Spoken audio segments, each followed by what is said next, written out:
Hello everyone, welcome to my YouTube channel. तो लेकर आ गई हूँ मैं इस सीरीज का लास्ट एपिसोड यानी कि 11th एपिसोड। लेकिन अगर आपने इससे पहले के एपिसोड्स नहीं देखे तो आई सजेस्ट पहले आप उन्हें देख लीजिए, लिंक आपको डिस्क्रिप्शन में मिल जाएगा। तो एपिसोड स्टार्ट होता है, हमें सीन दिखाया जाता है कि मिन्हू के पोस्ट करने की वजह से कि मासा उसकी गर्लफ्रेंड है, उसके फैंस काफी ज्यादा अजीब अजीब कमेंट करे होते हैं। कुछ ने एक्सेप्ट कर लिया होता है लेकिन कुछ काफी नाराज होते हैं और इनमें से रूपी और एरका भी एक थे जो की काफी नाराज होकर मिन्हू के पास जा रहे होते हैं। तभी दूसरी तरफ से मिन्हू के बाकी सारे फैंस भी आ रहे होते हैं। रूपी और एरका उनके साथ मिलकर जैसे ही मिन्हू के ऑफिस में पहुंचते हैं, उन्हें वहाँ रोती हुई मासा दिखती है, जिसे देखकर तो उनका भी चेहरा लटक जाता है। कुछ देर बाद का सीन दिखाया जाता है जहाँ मिन्हू की सारी फैंस मासा को दिलासा देते हुए जा रही होती है क्योंकि उन्हें पता लग गया था कि माली गायब हो गई है। रूपी और एरका के पूछने पर कि माली कहाँ गई है, मासा कहती है कि उसे कोई आइडिया नहीं है क्योंकि उसने सारा घर छान मारा, माली का सामान कहीं भी कुछ भी नहीं है, यहाँ तक कि फेसबुक पे उसका अकाउंट था वहाँ से भी गायब हो गया है। माली की कोई भी इन्फॉर्मेशन नहीं है, जैसे वो कभी एग्जिस्ट ही नहीं करती थी। तभी वो सभी मिलकर प्लान बनाते हैं माली को ढूंढने का और वो सभी एक ग्रुप बना लेते हैं और उसी से कनेक्ट होकर सभी माली को ढूंढने लगते हैं। उसके लिए पोस्टर छपवाए जाते हैं, यहाँ तक कि पैम्पलेट्स बांटे जाते हैं और माली को अलग अलग जगह जाकर ढूंढा जाता है, जहाँ सन भी उन सबकी हेल्प कर रहा होता है। काफी देर ढूंढने के बाद और माली की कोई खबर ना मिलने के बाद वो सभी मासा के घर में इकट्ठे होते हैं और रूपी और एरका के मासा से पूछने पर कि माली कहाँ कहाँ जा सकती है,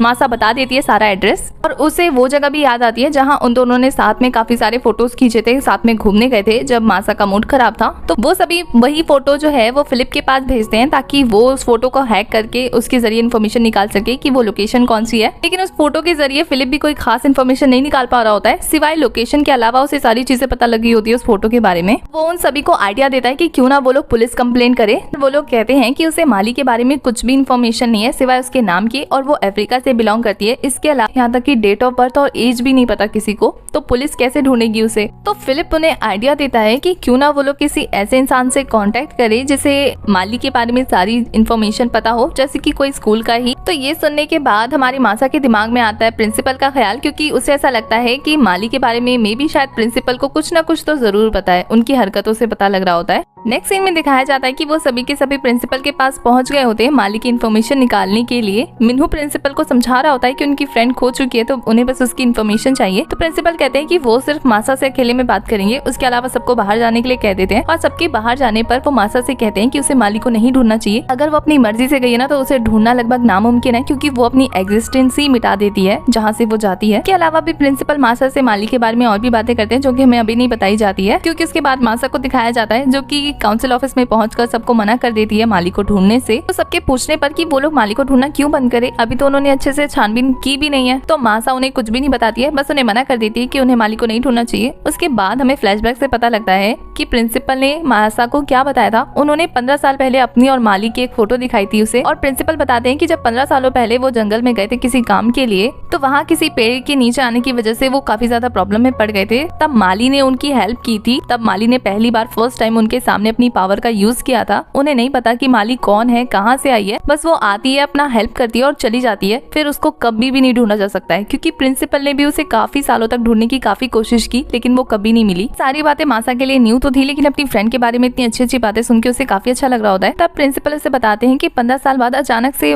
जब वो ऑफिस में आए तो उन्हें माली देखने को मिली और उसने एक हेल्प मांगी कि वो इस स्कूल में पढ़ना चाहती है और वो कुछ दोस्त बनाना चाहती है जिनसे वो ये कहेगी कि वो अब्रॉड से पढ़ कर आई है। इसके लिए जाहिर सी बात है प्रिंसिपल मान जाते हैं क्योंकि माली ने उनकी लाइफ जो बचाई थी। तो जिसपे मासा कहती है तो वो क्या करे, अपनी फ्रेंड को जाने दे। इस पे प्रिंसिपल उसे अच्छे से समझा दें कि अगर उसने अपनी एग्जिस्टेंस मिटाई है तो इसका मतलब वो चाहती है कि तुम लोग उसे ना ढूंढो, तो प्लीज उसे डिस्टर्ब मत करो। जब उसका मन करेगा कि वो तुमसे मिलना चाहती है तो वो खुद तुम्हारे सामने आ जाएगी। सब लोग अपने अपने घर वापस चले गए होते हैं क्योंकि सबने मान लिया होता है कि अब उन्हें माली को नहीं ढूंढना चाहिए। मासा को दिखाया जाता है जो कि उसी फाउंटेन के पास जाती है जहाँ पर उसने पहली बार विश मांगी थी अपने लिए हैप्पीनेस की। उसी माउंटेन के पास वो फिर से कॉइन फेंक कर विश मांग रही होती है। मिन्हू उसके पास आता है तो वो बताती है कि फर्स्ट टाइम जिस दिन वो माली से मिली थी उसने यहाँ विश की थी, मे भी शायद इस वजह से माली उसकी लाइफ में आई है। अब वो चाहती है कि माली फिर से उसकी लाइफ में आ जाए, एटलीस्ट वो उसे गुड बाय तो बोल पाए क्योंकि अभी तक उसने उसे प्रॉपर तरीके से गुड बाय भी नहीं बोला। बोलते बोलते वो काफी ज्यादा इमोशनल हो जाती है जहाँ मिन्हू उसे कंसोल करता है। तभी देखते ही देखते 1 महीना गुजर जाता है इस इंसिडेंट को और सभी लोग अपनी लाइफ में आगे बढ़ जाते हैं। रूपी और एरका अभी भी काउंसिल ऑफिस में होते हैं और प्राइम नाइट का डे आ जाता है। वो दोनों काफी ज्यादा मेहनत कर रहे होते हैं। तभी उनके पास स्मिथ आता है और वो काम का पूछता है। इस पे एरका कहती है कि बहुत मुश्किल है यहाँ का काम काम संभालना, मेरी तो हालत खराब हो गई है, मैंने तो अभी तक कपड़ा भी डिसाइड नहीं किया है। तो यहाँ पे स्मिथ जो है उसे कॉर्नेडो के जरिए पूछ लेता है कि क्या वो प्रॉम नाइट में उसकी पार्टनर बनेगी। इस बात पे एरिका शर्माते हुए उसे हाँ जैसे ही बोलते ना तो फिर उसे रूपी का ख्याल आता है। वो कहती है कि वो अपनी बेस्ट फ्रेंड को छोड़ के नहीं जा सकती। इस पे रूपी कहती है कि उसका ऑलरेडी बॉयफ्रेंड है और वो अपने बॉयफ्रेंड से उन्हें मिलाती है, जिस पे एरिका भी मान जाती है स्मिथ के साथ जाने से, जिस पे स्मिथ काफी ज्यादा खुश होता है। यहाँ मिन्हू को दिखाया जाता है जो कि रेडी होकर मासा का वेट कर रहा होता है। जैसे वो मासा को देखता है ना काफी ज्यादा सरप्राइज हो जाता है। प्रॉम नाइट में जिनका भी बॉयफ्रेंड या गर्लफ्रेंड नहीं होती है वो सभी सर्व कर रहे होते हैं पार्टी में सबको, और यहाँ एलेक्स सबको सर्व कर रहा होता है। तभी हारुका तैयार होकर आती है तो एलेक्स उससे पूछता है तुमने सर्विंग ड्रेस क्यों नहीं पहनी है, जिस पे हारुका कहती है कि उसका बॉयफ्रेंड बन गया है, वो भी 2 दिन पुराना, और उसका बॉयफ्रेंड जो है वो कोरियन होता है। तभी पार्टी में एंट्री होती है स्मिथ और एरिका की, जो कि पार्टी की शान बन जाते हैं। लेकिन सडनली लोगों का ध्यान उस पर से हटकर मिन्हू और मासा पे चला जाता है, क्योंकि मासा सच में काफी ज्यादा ब्यूटीफुल लग रही होती है। रूपी और एरिका ये देखकर मुंह तो बनाने लगते हैं, लेकिन फिर फोटो भी खींचना स्टार्ट कर देते हैं। तो रूपी पूछते हैं क्यों खींच रही हो, तो वो कहती है कि एटलीस्ट इसकी शक्ल नहीं पर ड्रेस तो अच्छी है ना, बाद में मैं इसे रेंट पे ले लूंगी ना। तो ये देखकर वो दोनों की दोनों फोटो खींचना स्टार्ट कर देती है। सब लोग पार्टी में काफी ज्यादा एंजॉय कर रहे होते हैं और यहाँ सन को दिखाया जाता है जो कि उसी लोकेशन पर पहुंचकर माली को ढूंढने की कोशिश कर रहा होता है। सन को सब लोग पार्टी में आने के लिए फोन करके बुला रहे होते हैं, लेकिन उसका मन नहीं होता है। तभी वो फोन में फोटो देखते हुए नोटिस करता है कि मासा के फोन में ना एक कोड शो हो रहा है, जो कि वो अपने मिरर में चेक करता है और फिलिप को फोन लगाकर उस कोड को भेज देता है चेक करने के लिए, उसकी लोकेशन पता लगाने के लिए।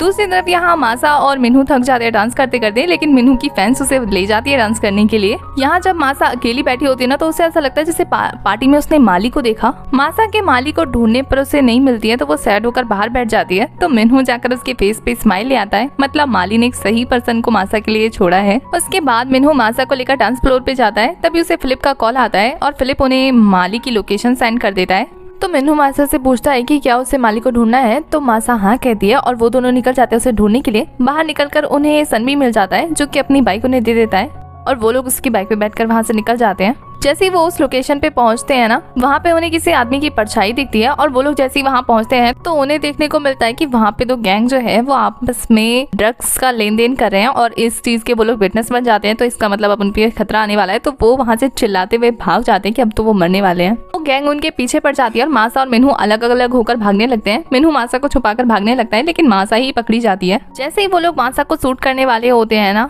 मासा जो है वो जोर से माली को हेल्प के लिए बुलाती है और उसे ऐसा लगता है जैसे माली सच में आ गई है और उन गुंडों की धुलाई कर रही है। तो उसे माली के साथ बिताई हुई सारी मेमोरीज याद आने लगती हैं, पर उसे प्रेजेंट में माली का चेहरा क्लियर नहीं दिख रहा होता है। तो जैसे ही सारे गुंडों की पिटाई हो जाती है ना, उसे पता लगता है कि माली तो बस उसके वहम में थी, ये असल में तो मिन्हू सबको पीट रहा था। वो मासा को बचा देता है और उसकी काफी केयर कर रहा होता है। तो वो पूछता है क्या वो ठीक है। तो यहाँ मासा अपने मन में शायद उसने माली को नहीं देखा, लेकिन उसके लिए ये माली का गुड बाय था जो कि उसने बोल दिया फाइनली। उसके बाद देखते ही देखते काफी सालों बीत जाते हैं और हमें मासा को दिखाया जाता है जो कि अपने घर पर आ गई होती है और अब वो पढ़ाई के लिए वापस उसी शहर में जाना चाहती है और अपना सामान पैक कर रही होती है। दूसरी तरफ मिन्हू को दिखाया जाता है जो कि उसे लेने आया था और वो मासा के डैड के साथ बैठा होता है। बेचारे उसके डैड काफी स्ट्रिक्टली उससे क्वेश्चन कर रहे होते हैं और वो डरा सहमा बच्चे की तरह आंसर कर रहा होता है, यहाँ तक कि उसकी हालत खराब हो जाती है पानी पीने में भी मासा के डैड के सामने। तभी वहाँ मासा आ जाती है और वो काफी रिलीफ फील कर रहा होता है। मासा अपनी फैमिली को काफी अच्छे से बाय बोलती है, यहाँ तक कि उसकी बॉन्डिंग उसके डैड के साथ भी काफी अच्छी हो गई होती है। और मिन्हू जो है इनके इस स्वीट मोमेंट को देख के मुस्कुरा रहा होता है, लेकिन मासा के डैड के लुक ने बेचारी की हंसी गायब कर दी थी।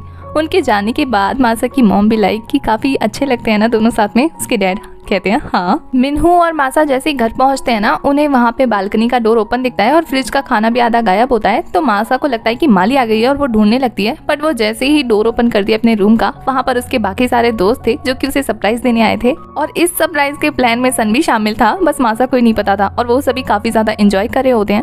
वो लोग काफी एंजॉय करके पार्टी करके वहाँ से चले जाते हैं। उसके बाद मासा और मिन्हू का स्वीट मोमेंट दिखाया जाता है, जहाँ मिन्हू कहता है मेरा तो वापस जाने का मन नहीं करा। वो यूएस जाने की बात कर रहा होता है, जहाँ मासा उसे समझाती है कि कुछ करने के लिए लाइफ में कुछ करना तो पड़ेगा ना, तो जाओ, मुझे कोई दिक्कत नहीं है। तो मिन्हू से पूछता है कि क्या तुम्हें रिग्रेट तो नहीं होता ना मुझे चूज करने का, जिसपे मासा खुशी खुशी मना कर देती है नहीं। तो इस बात पे मिन्हू भी स्माइल कर देता है और मासा उसे कहती है कि जल्दी से पढ़ के आना और मैं तुम्हारा वेट करूंगी। उसके बाद उन दोनों की मस्ती स्टार्ट हो जाती है केक के लास्ट बाइट को लेकर, जो कि हमारी मासा खा जाती है और मिन्हू उससे थोड़ा नाराज होने की एक्टिंग करता है, लेकिन फिर उसे किस कर देता है। और इसी स्वीट मोमेंट के साथ हमारा ये वाला सीरीज हो जाता है खत्म। आपको स्टोरी कैसी लगी आप कमेंट करके जरूर बताना और ऐसी ही इंटरेस्टिंग वीडियोस के लिए मेरे चैनल को सब्सक्राइब कर देना, बेल आइकन प्रेस कर देना, जिससे आने वाली वीडियोस की अपडेट आपको मिलती रहे। साथ ही वीडियो से रिलेटेड कोई भी इन्फॉर्मेशन चाहिए तो इंस्टा का लिंक आपको डिस्क्रिप्शन में मिल जाएगा। तब तक के लिए बाय, टाटा, टेक केयर।